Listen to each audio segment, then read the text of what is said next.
If you taste two similar products with different prices, which one do you prefer? Research shows that most of the time people prefer the taste of the product which is more expensive. Even if both products are the same and they are actually one product but labeled with different prices.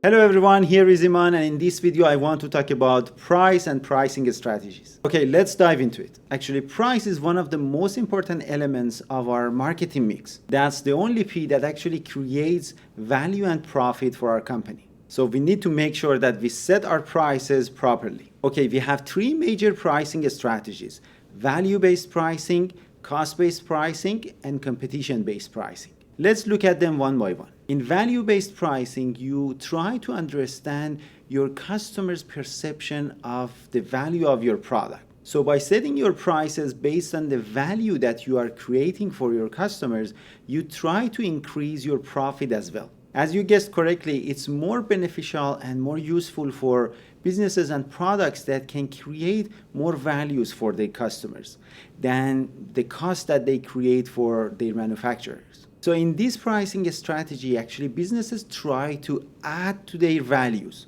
for their customers. Actually, no one cares about the actual cost of the product. For example, a natural diamond can create much more value for the customers than a lab-created diamond. Or for example, the cost of manufacturing a Vertu mobile will be kind of the same as an iPhone. But Vertu is only focusing on the values that they can create for their customers. But iPhone might think of value besides the benefits that they are proposing to their customers. Basically, we have two value-based pricing strategies. The first one is good value strategy.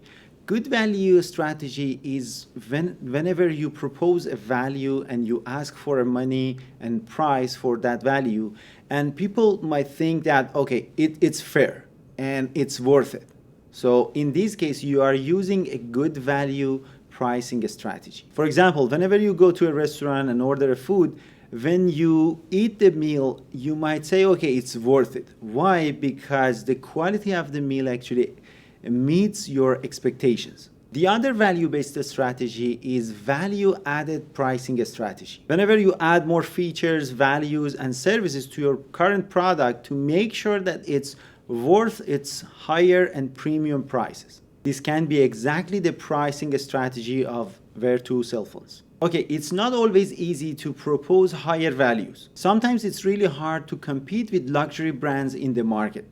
So we adopt completely the opposite strategy, which is cost-based strategy. In cost-based pricing, you actually calculate all the variable and fixed costs of your product, and then you add a fair rate of return.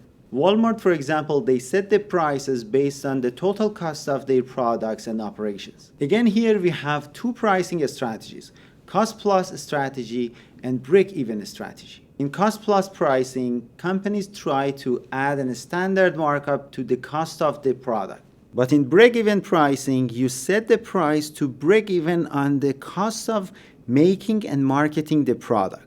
Sometimes companies try to set a target for their return. So they set the price and they said, okay, we need to sell, for example, 800 of this product at this price to make sure that we are making $2 million in return. But the question is, can they sell that amount of product at that price point or not? So they always need to adjust the price to make sure that they can achieve their goals. But again, it's focused on their cost, not the value that they are creating for their customers. Generally, if you are focusing on the cost of your production and you just want to make sure that you are covering those costs with a fair amount of return, your strategy is cost-based pricing. But if you don't care about the cost and you want to actually achieve higher prices by offering more to your customers, you are kind of thinking of value-based pricing. And finally, we have competition-based pricing strategy. It's when you focus on your competitors and you want to actually compare your product to their products and see what they are offering to the market and how much value they are creating for their customers and what is their price point. So you want to compare your prices with their prices and want to make sure that you are offering lower prices with higher values. Okay, what if your product is quite new in the market? We have two new product pricing strategies. The first one is market skimming, when you set a higher prices to kick off your sale. Why? Because you have higher R&D and research and development costs, so you want to cover those development costs by actually asking higher prices from your customers. So you want to attract people who can afford your product. After a while, when you make sure that you collected all the people who could afford your product, now it's time to reduce the price of your product. The idea is attracting people who couldn't afford those higher prices, but now they can afford this level of price. Again, whenever you make sure that you already collected profit from people who are living at this level, now you can reduce your price and start attracting new people who are living at that level and can afford the new price. By adopting this strategy, you can make sure that you are getting profit from people who can afford actually new products and new technologies.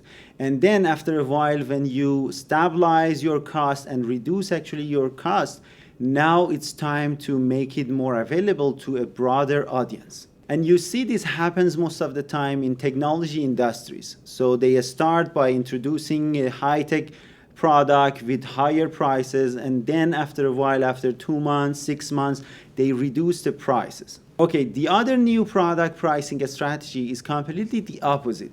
It's market penetration strategy. Whenever you have very strong competitors in the market and the competition level is really high, you cannot start with higher prices. So you start with the lowest price. Why? Because you want to kick off some of your competitors, actually the weakest competitor in the market, and take their market share. That's how you can at least strive in the high rivalry market.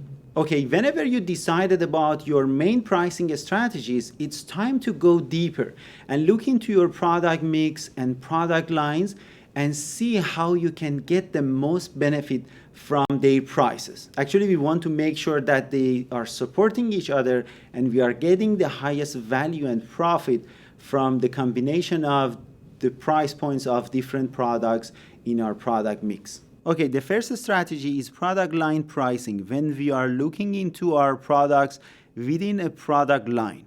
So actually we want to set price steps for different products in a product line based on the cost differences or based on the customer's evaluations of different features and also our competitors' prices. The second one is optional product pricing. Whenever you have an optional product or accessory for the current product, so you use this strategy to make sure that you can sell that accessory with your main product. For example, whenever you are selling screen protectors or even covers for cell phones, so these are kind of accessories or optional products. You need to make sure that you are setting some price points for those optional products that can trigger people to buy those optional products with your main product. The next product mix pricing strategy is captive product strategy. Whenever you are selling a kind of product that must be used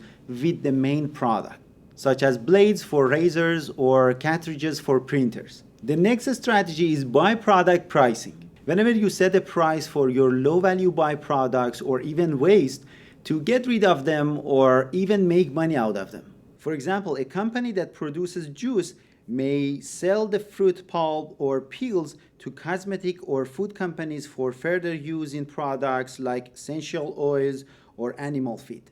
Okay, finally we have product bundle pricing. Whenever you bundle 2 or several products and offer them in a reduced price. Okay, that's all for today. I hope that you enjoyed this video and see you in the next one.